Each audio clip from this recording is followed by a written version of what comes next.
What are we going to smoke inside this box today? Stick with us if you want to find out. So now let's jump on into this and give you a look under the hood of this relic. You can see it's pretty simple construction.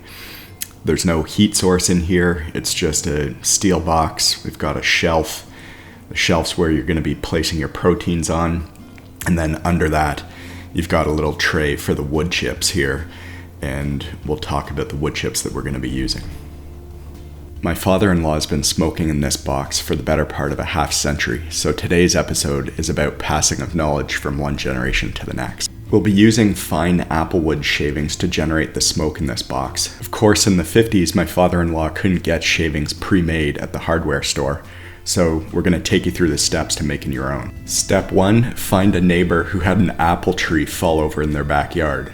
Step 2, go into your father-in-law's workshop, find the planer. Of course, he's got a planer handy, and just run the logs through, create some shavings. Now, what are we going to be smoking? We're smoking this whitefish. One of our family friends caught this ice fishing earlier this year, and they've cleaned it out nicely for us. All we've done is sprinkled a little bit of salt across the skin and then inside the cavity of the fish, and it's just been sitting there for a couple hours. Now to prep the smoker box for the fish. Take that metal rack out, grab your applewood shavings, toss those into the box on the bottom. Now we're just going to spread those around so we have a nice even layer spread out across the whole box. Now this step, haven't seen this before, we're just going to add some sugar cubes to the bottom of the tray over top of the wood shavings, and I'm told this is going to add some really nice color. As that sugar burns down, it'll bring a really nice brownness to the exterior of the fish, as you can see here from one of our prior cooks. Now we're going to get the wire rack ready back into position here. Grab the fish, drop this down into the box, and now for another step that I haven't seen before. All of the juices that the salt wicked out of the fish, make sure you dump that over top. I'm told this is just going to keep the fish nice and moist as it smokes away. The next step, just grab some refined sugar here. Nothing special, just plain white sugar. And you're going to sprinkle that just along the surface of the fish while it's resting there on the bottom of the smoker box. This is all just about adding color to the fish. This is less about taste and more, again, just about aesthetics. But a crucial step nonetheless.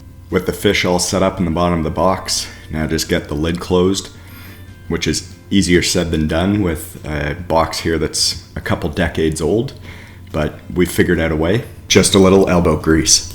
Now for the heat source, we're going to use a barbecue that's about 50 years old too. We pulled this guy out of the barbecue graveyard.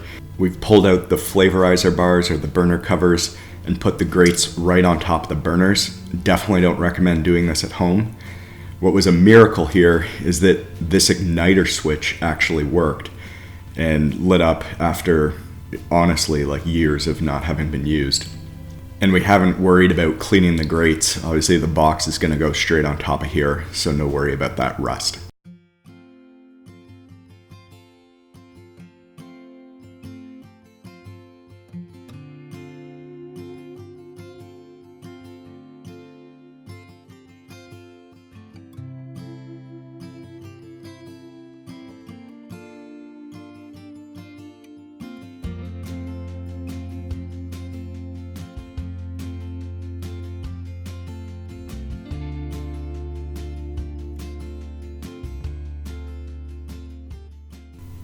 So with the box on there, make sure you adjust the dials. We're trying to get a temperature inside of the barbecue of about 275, and that will flow through to a temperature inside of the smoker.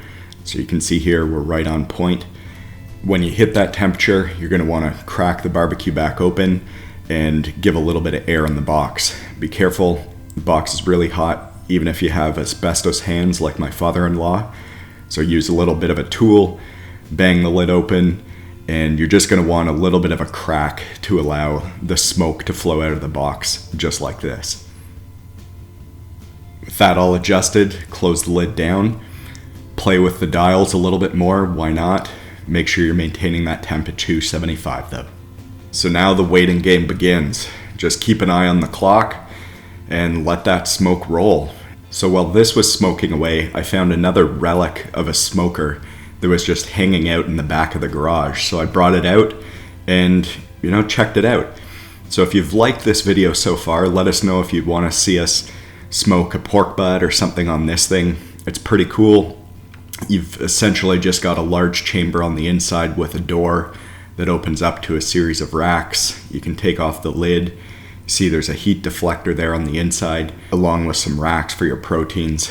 So again, leave a note in the comments if you want to see our father-in-law teach us how to cook on this. The barbecue's still smoking away.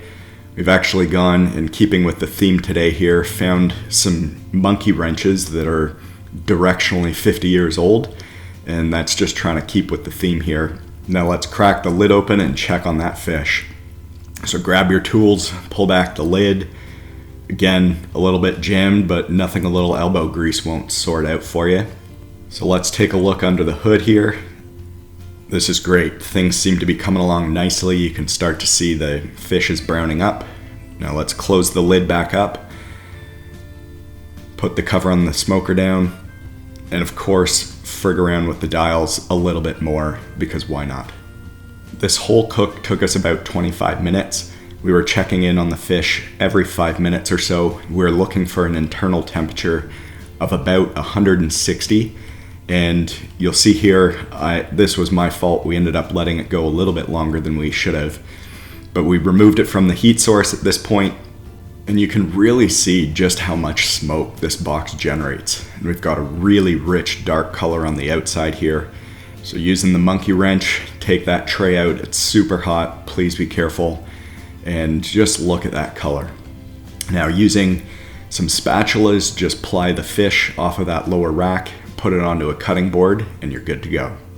Just let this sit now for about 5 minutes and cool down, and then you're going to want to peel back the skin. Just grab the skin down by the opening in the belly and pull it back like this. It peels off really easily, and then you just take a fork and dig right in.